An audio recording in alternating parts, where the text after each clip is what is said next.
My parents ended up selling the $3,600 gaming PC I'd spent years building, just so my sister could go on a shopping spree. After that, I packed my things and left, and what I did afterward threw their lives into a kind of chaos they never saw coming. I'm 22 now, and gaming along with PC building has been part of who I am for as long as I can remember. It's never been just a side interest. It's been something I truly cared about, ever since I was a little kid. I spent years scraping together money to build what I called my dream setup.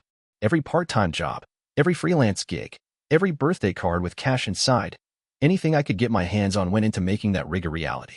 That machine wasn't just for fun. It was a custom-built powerhouse that cost me $3,600, and I used it for way more than gaming. See, I also did freelance graphic design on the side. That computer helped me earn a bit of income and taught me some solid skills that I figured might help me down the line. Now, let me paint a picture of my family for you. My parents? They've always been the we know what's best kind. The thing is, their idea of what's best usually starts and ends with my younger sister, Sabrina. She's 18 and, to put it bluntly, has always been the golden child. If you've ever met someone who acts like the whole world spins just for them, then you've met someone exactly like Sabrina. She's obsessed with high-end fashion, the latest designer labels, pricey shoes, whatever's trendy, she's chasing it. And my parents? They do backflips trying to make sure she never hears the word no, even if that means walking all over me in the process. Before I continue, do not forget to subscribe to the channel, put likes, so let's continue. Growing up in that house, it was always obvious Sabrina came first. If money was tight, guess who had to do without? Me. I'd hear things like, "You're older, you'll get over it," or, "You're a boy, you don't need as much," from my mom. After a while, I just stopped expecting anything. I figured fine, I'll take care of my own needs. I never really blamed Sabrina for the way things were. I just put my head down and focused on working toward my own goals, staying out of their way as much as I could. Then a few months back, everything changed. It was a Saturday like any other. I'd been out with my buddy Caleb. He's my best friend and my go-to gaming partner. We were talking about this big gaming tournament we wanted to join, throwing around ideas and planning strategies like we were already in it to win. I got home that afternoon, excited to jump on my PC and start practicing. But the second I walked into my room, my heart sank. My desk was cleared off. No PC, no monitor, no keyboard or mouse, everything was gone. For a moment, I seriously thought we'd been robbed. But the rest of the house looked untouched. Confused, I rushed downstairs, and there were my parents, lounging in the living room like it was just another normal day. "Hey, where's my computer?" I asked, trying to stay calm even though my voice was shaking. My mom looked up at me, totally unfazed. "Oh, we sold it," she said, like she was mentioning the weather. I just stared at her, trying to make sense of what she'd said. "You what? You sold it? What do you mean you sold it?" My dad let out this annoyed sigh, like I was being unreasonable. "Your sister needed clothes for an event," he said. "We didn't have the money, so we sold the computer. It was just sitting there." "Just sitting there?" I raised my voice without even meaning to. That PC wasn't just sitting there. I spent years working to build that thing. I use it to do freelance work. Mom snapped right back at me. "Watch your tone. We're your parents. We did what we thought was best for the family." She went on to say that Sabrina had some important event coming up and that I could always build another computer later. I couldn't believe what I was hearing. Like I could just snap my fingers and recreate all that time and effort. "Do you even understand how much work and money went into that machine?" I asked. "What about my freelance jobs? How am I supposed to meet my deadlines now? And what's so special about this event Sabrina's going to that it's worth destroying my livelihood?" Dad, in full lecture mode, brushed it off.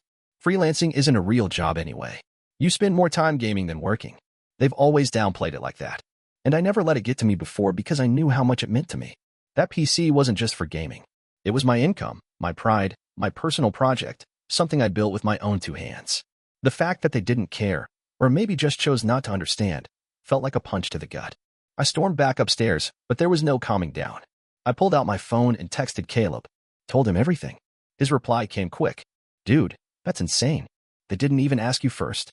"Nope," I typed back. "Just sold it for Sabrina's dumb event." He couldn't believe it. "She's so spoiled, man. You should have hidden your PC." I sighed. Yeah, hindsight and all that. But right now, it just feels like everything I worked for got erased in a snap, and nobody in this house even blinked. That night, I couldn't take it anymore. I walked into Sabrina's room, and there she was, spinning in front of her mirror in one of her new designer dresses. Leaning against the doorframe, I asked, "Do you even know what Mom and Dad did to get you all this stuff?" She didn't even flinch. "What are you talking about?" she said, barely looking away from her reflection. "They sold my computer," I told her. "My $3,600 gaming rig. Gone, just so you could have your fashion show." She shrugged like it was no big deal. It's just a computer. You can build another one. I couldn't believe how cold she was about it. It wasn't just a computer, Sabrina. That thing took years of saving, working, and learning. It was my job, my passion, my whole setup. Not my problem, she said with this smug little smirk. It's not like I told them to sell it. That was their decision, not mine. She paused a second, trying to sound innocent. Besides, if they thought it was a good idea, that's on them. That's when I snapped. You brought it up, didn't you? You knew exactly what they'd do, and you let it happen. Sabrina rolled her eyes like I was just being dramatic. Oh, please. Don't act like I control what mom and dad decide. If they sold your precious little computer, it's because they thought it was the right move. Then she looked me dead in the eye and added, maybe if you weren't so obsessed with your little games, you'd understand what really matters. I have an image to maintain. You're just sitting in your room playing video games all day. That's what Sabrina said to me, like she was royalty and I was the court jester wasting time in a dungeon. I left her room before I said something I'd regret. Talking to her was like yelling into a void. She didn't get it, and why would she? She'd never had to earn a thing in her life. Every little whim of hers was handed over with a bow, and my parents kept the gift wrap coming. The next few days at home were unbearable. The air was thick with tension, but my parents acted like nothing happened. Sabrina strutted around in her designer outfits like she was walking a runway, not our living room. And every time I thought about how easily they'd tossed aside something I'd worked years to build, my stomach turned. Caleb was the only one who kept me from losing it entirely. He kept texting, checking in, throwing in jokes to lift my mood. You gotta do something, man, he said one day. You can't let them get away with this. And he wasn't wrong. Part of me felt fired up, ready to push back. But then another part just wanted to crawl into a hole and let it go. I kept bouncing between both ends, stand up or suck it up. I genuinely didn't know which way to go. Was I overreacting? I mean, maybe I was just being dramatic, right? But deep down, something told me, if I let this go, I'd be telling them it was okay to treat me like a punching bag. The days crawled by, and it didn't get easier. I couldn't look at my parents without my blood pressure spiking. Sabrina, on the other hand, made sure to flaunt every new outfit she got like she was twisting the knife. I spent most of my time holed up in my room, trying to work on my old, beat-up laptop. It ran like a toaster trying to bake a wedding cake. Slow, clunky, crashing at the worst moments. Every deadline became a battle, and every delay just made me angrier. Caleb was my anchor. He kept calling at random hours just to talk about anything. Games, dumb memes, YouTube drama, whatever would distract me. One night, after I'd ranted to him for the 100th time about my family, he said something that hit different. You know what, man? It's not personal. It's just business. Except in your case, they made it personal, and now they're treating it like business. He was right. This wasn't just about money or a computer. This was about how little I mattered to them when push came to shove. That realization hit hard. I wasn't just some kid whining about a gaming setup. I was a grown man being disrespected by the people who were supposed to care the most. So I decided I had to do something. Not just to try to get the computer back, but to make them understand that I'm not their doormat. I started gathering every shred of proof I had. Receipts from every part I'd bought. Pictures I'd taken during the build process. Screenshots of freelance payments tied directly to that machine. I built a folder, clean and organized, like I was prepping for court. Then I tracked down the person who bought the PC. Luckily, they were understanding. But still, they told me flat out, no refunds unless I paid the $1,200 my parents sold it for. And that's when I hit a wall. I sat on my bed staring at that number over and over. $1,200 just to buy back what was already mine. It felt so damn unfair. And the idea of going back to confront my parents again, it made me want to bang my head against the wall. So now I was stuck again, torn between burning the bridge or swallowing my pride. I kept asking myself, am I overreacting? Should I just let it go and move on? Well, here's what happened next. Update 1. Tower. Didn't think this mess could get any worse, but yeah, it did. I'd been sitting on the fence for days, not sure if I should fight or stay silent. But Caleb, being the solid dude he is, hit me with the reality check I needed. If you don't stand up for yourself now, he said, they're just going to keep doing it. They'll think they can take whatever they want, whenever it suits them. He was right. This wasn't just about a PC anymore. It was about respect, and I was tired of being the one who always swallowed the crab sandwich with a smile. So I decided to confront them. I picked dinner time. Figured I might as well get all three of them in one place. I walked in, sat down, and waited for the right moment. Sabrina was glued to her phone.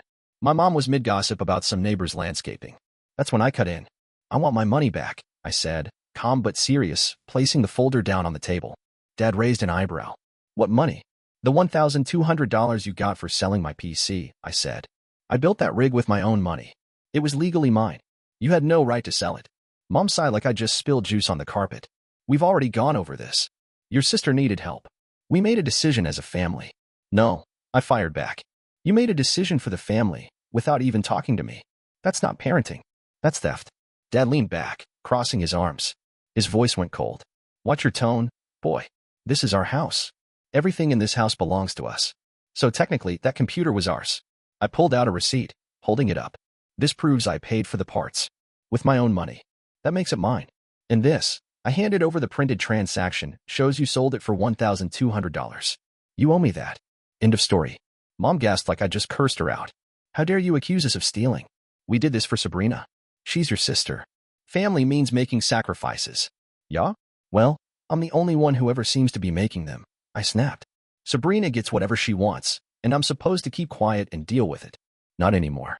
Either you pay me back, or I'll take legal action.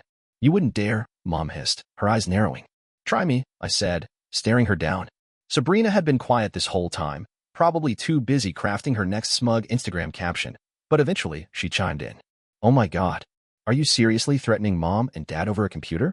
You're pathetic. I locked eyes with her. No, what's pathetic is how easily you take advantage of other people's hard work without blinking. You knew exactly what they did, and you didn't care.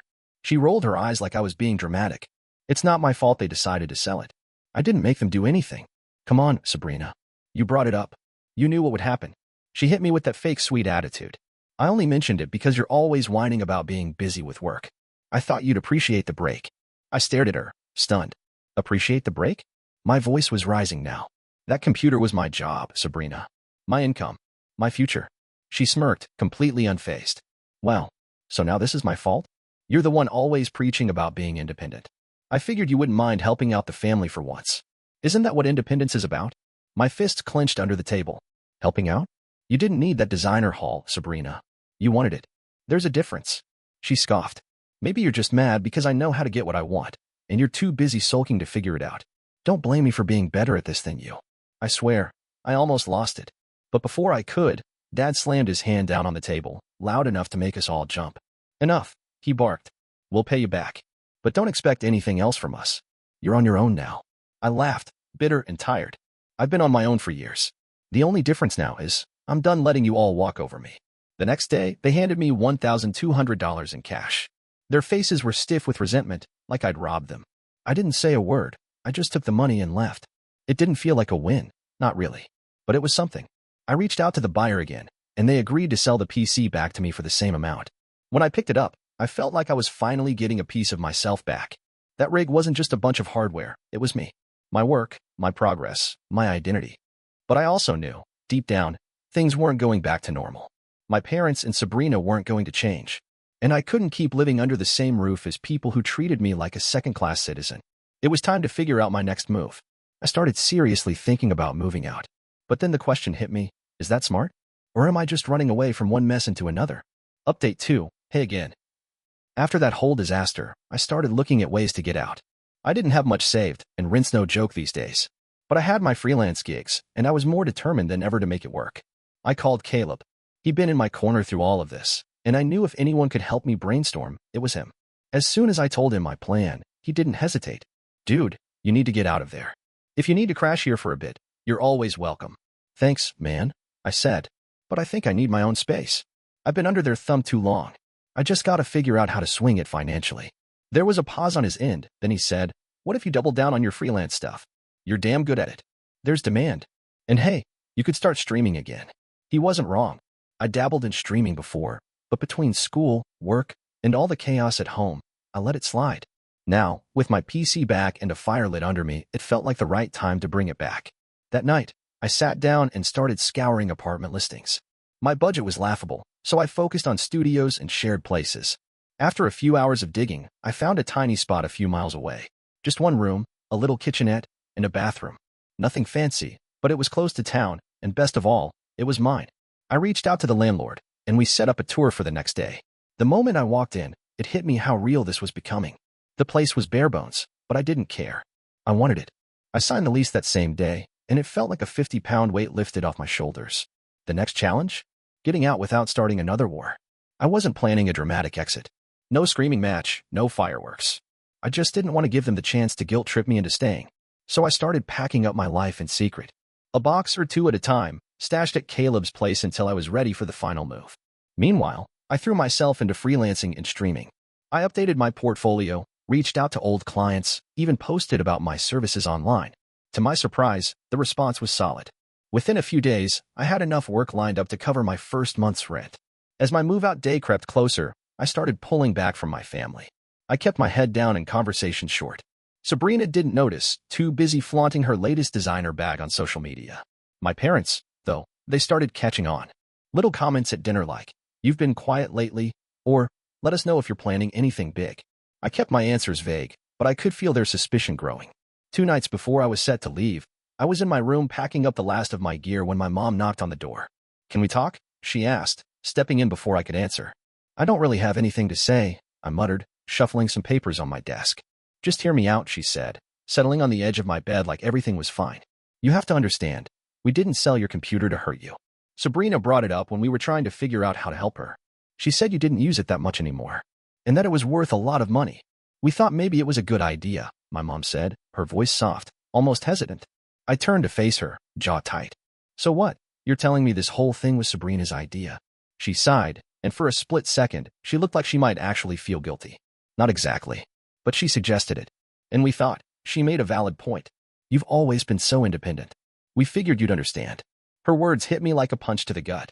So Sabrina plants the seed, and my parents just run with it. "You thought I'd understand?" I said, my voice cutting sharp. "You thought I'd be totally cool with you selling something I spent 2 years building because Sabrina wanted to revamp her closet?" Mom winced but didn't say anything. She just stood up and walked out like her half-baked explanation somehow made it all okay. That was Sabrina's superpower. She knew how to twist things just right, drop a subtle hint, play the innocent card, and suddenly her selfish little suggestions turned into household decisions. The morning of my move came faster than I expected.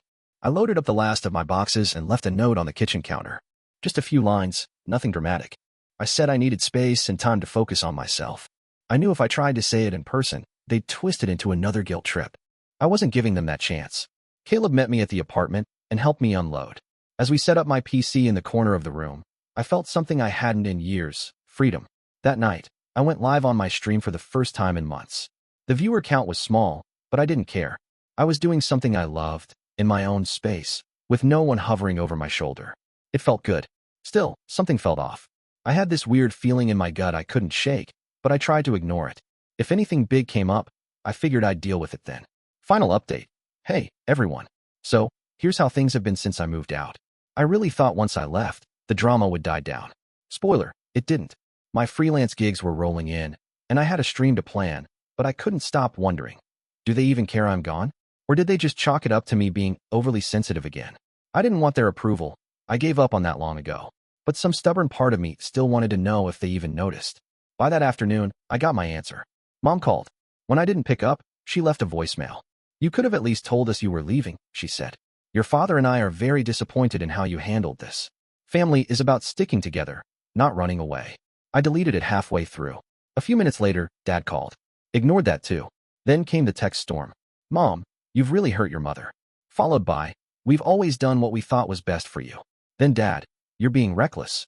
I put my phone on silent and got back to work. I wasn't going to let their guilt trips mess with my progress. But later that night, just as I was setting up for a stream, another message popped up. This one was from Sabrina. "You left LOL. Guess you couldn't handle it. Anyway, Mom's freaking out, so you might want to call her before she has a meltdown." Classic Sabrina. Cold, smug, and completely missing the point. I didn't respond. I focused on my stream instead. My viewer base was small but growing, and more importantly, it felt real. People were showing up just to hang out and watch me do my thing. They appreciated my skills. They saw me, and I hadn't realized how much I needed that. The next few weeks were a mixed bag, progress on one hand, frustration on the other. My freelance gigs were steady, my stream was picking up, but the texts from home never stopped. It was a back and forth between guilt and anger. One day, Mom wrote, "You're turning your back on your family." Another time, "Sabrina's upset too. Don't you care about how your actions affect us?" Sabrina? Upset? That was rich. She barely spoke to me unless she needed something. And now suddenly I was supposed to believe she gave a damn? I didn't reply, but the bitterness lingered. One evening, Caleb came by to chill, and eventually, the subject came up. "So, have your parents calmed down yet?" "Nope," I said. still blowing up my phone like I owe them some big explanation. Classic guilt play, he muttered. You think they'll ever drop it? I shook my head. Probably not. But I'm not going back. Living there, it wasn't healthy. They don't respect me, and I can't keep pretending they do. Caleb gave me that look, like he was about to say something that might hit a little too close to home. Yeah, but have you told them that? I paused. I hadn't. I'd been dodging them, ignoring the texts, blocking the calls, but I hadn't actually said it. And maybe that's what I needed. Not for them, but for me. The next day, I sat down with my phone and started typing. It took a while, but eventually, I got the words out. I've made my decision, and I'm not coming back. This isn't about being selfish. It's about doing what's best for me. I've spent years feeling like my needs didn't matter, and I can't keep living like that. I hope you'll respect my choice. But if not, I'll still be moving forward without you. I hit send, and for the first time in a long, long while, I felt like I could breathe.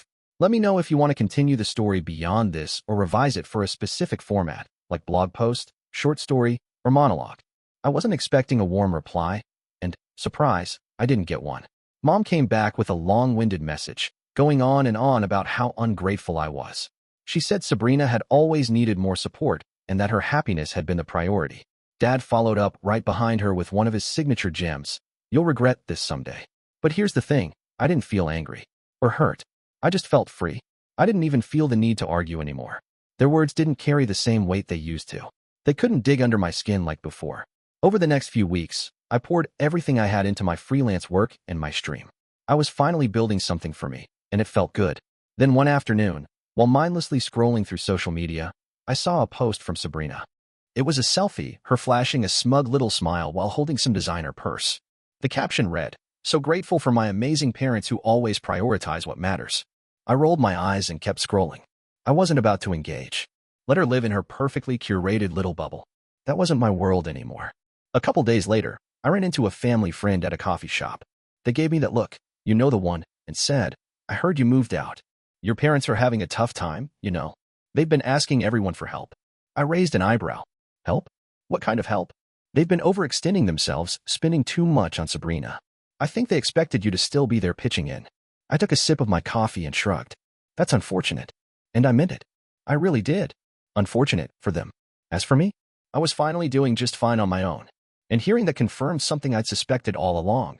They'd been putting Sabrina's wants ahead of everything else, including their own stability for years. Now, they were dealing with the fallout. Meanwhile, I was learning how to stand on my own. I wasn't going to let their bad choices reel me back into the mess they created. Not that it stopped them from trying. The guilt-tripping texts kept rolling in. Mom's tone grew more desperate. We're struggling here, and you've left us to deal with everything. Then Dad with his usual, if you were a good son, you'd help your family in their time of need. A good son. Yeah, that's rich, coming from someone who never once gave me credit for all the work I did. Sabrina didn't text. Not once. And honestly, I didn't expect her to. She probably figured she'd let our parents do the heavy lifting and wait for me to cave. One afternoon, Caleb dropped by again, grinning like he had news. Guess who I ran into at the store today, he said, settling in on the couch. Let me guess, someone related to me. Your mom, he said, laughing. Cornered me by the frozen pizzas. She went on this whole rant about how you've abandoned them. Even said you were being influenced by bad company, which I'm assuming is me. I groaned. Of course she did. What did you say? Caleb smirked. Told her you're doing great. And maybe if they'd respected you more, you wouldn't have had to leave. I laughed, but not because it was funny. It stung. Not her words. I was numb to that by now. But it was another reminder of how little they actually knew me. They weren't heartbroken because I was gone. They were just upset they couldn't control me anymore. Then, a few days later, I got a different kind of message from Mom. Your sister's birthday is coming up. We'd like you to come home for dinner. It would mean a lot to her. I stared at the screen for a long time. Part of me wanted to believe it was an olive branch. A real chance at healing. But deep down, I knew better. It wasn't about making things right. It was about appearances. They wanted to play the happy family for a night, and I was expected to pretend like nothing ever happened. I showed Caleb the text. He didn't even hesitate. Don't do it, man. They're just going to drag you back into the drama. I know, I said, letting out a sigh. But if I don't go, it gives them more fuel to say I'm the bad guy. Caleb shook his head. Who cares what they say? You're not living your life for them anymore. You don't owe them anything. He was right. I knew it. But saying no to my family, even after all this, was still harder than I wanted to admit. So I did something I hadn't done since I moved out. I called Mom. She picked up almost instantly, voice syrupy sweet. Oh, honey, it's so good to hear from you. Hey, Mom, I said, Keeping it neutral. I got your text about Sabrina's birthday. Yes. We're having a nice dinner. Just the family. Sabrina would love for you to be there. I don't think I can make it, I said, firm but calm. I'm really busy with work, and honestly, I don't think it would be a good idea. There was a long silence. Then the guilt card dropped. Right on cue. You're really going to let your sister down after everything we've done for you? I sighed. Mom, this isn't about Sabrina. It's about how every time I try to have a relationship with you guys, I feel like I'm the only one putting in any effort. I'm not coming to dinner because I'm done pretending everything's fine when it's not. She didn't take it well. Fine, she snapped. If you want to throw your family away, that's your choice. But don't come crying to us when you realize what you've lost. And that was it. The last straw. Mom, I said, voice steady but shaking inside. I've spent my whole life trying to earn your approval, and it's never been enough. So no, I'm not throwing anything away. I'm just finally putting myself first. And then I hung up. My hands were trembling, but it felt like I'd cut the rope that had been dragging behind me for years. I didn't know what would come next, but I knew I couldn't keep living in their shadow. After that call, I blocked both Mom and Dad's numbers. It wasn't an easy call to make, but deep down, I knew it was the right one. Blocking my parents wasn't about being spiteful. It was about survival, mental, emotional, all of it. The constant calls and guilt-laced texts weren't doing anyone any good. I needed space to breathe, to think, to just be. Sabrina didn't reach out. Not once. And honestly, that made things easier. With all the family noise finally fading into the background, I was free to give my full attention to the things that mattered. My work, my stream, my own damn peace of mind. One night, during a chill stream, someone in the chat asked, "What made you start streaming?" I paused for a second. I never really opened up about my family or the fallout. It always felt a little too personal, too raw. But then I thought, why not? I didn't owe anyone silence, especially not if my story could help someone else out there. I started streaming because I love it, I said, leaning into the mic, but also because I wanted to prove to myself that I could build something on my own, without anyone holding me back. The chat lit up, "Respect, you're an inspiration, man," that hit home. And for the first time in a while, I really felt that what I was doing mattered. Not just the content, but the story behind it. The climb. The choice to bet on myself. Weeks turned into months. My routine solidified, my stream grew, and slowly, something shifted inside me. I wasn't angry anymore. I still didn't want anything to do with my parents or Sabrina, and I was okay with that, but the bitterness was gone. The ache that used to sit heavy in my chest had lifted. I didn't need answers. I didn't need closure. What I needed was space. And now that I had it, I could finally move forward. One afternoon, Caleb and I were hanging out, just kicking back on the balcony when he asked, "So, do you think they'll ever apologize?" I thought about it for a second, then shrugged. Probably not. But I'm good either way. I don't need them to say sorry. I'm living my life on my terms now. And that's enough. And it really was. For the first time, I was building something that felt like mine. A life where my effort wasn't brushed off or taken for granted. Where my passions didn't have to fight for air. Where my worth wasn't tied to how well I played the family role. So if you're reading this and going through something similar, let me just say, don't stick around where you're not respected. You're not selfish for walking away from people who keep hurting you. Choosing peace isn't giving up. It's choosing yourself. And trust me, there's no better feeling than finally being free.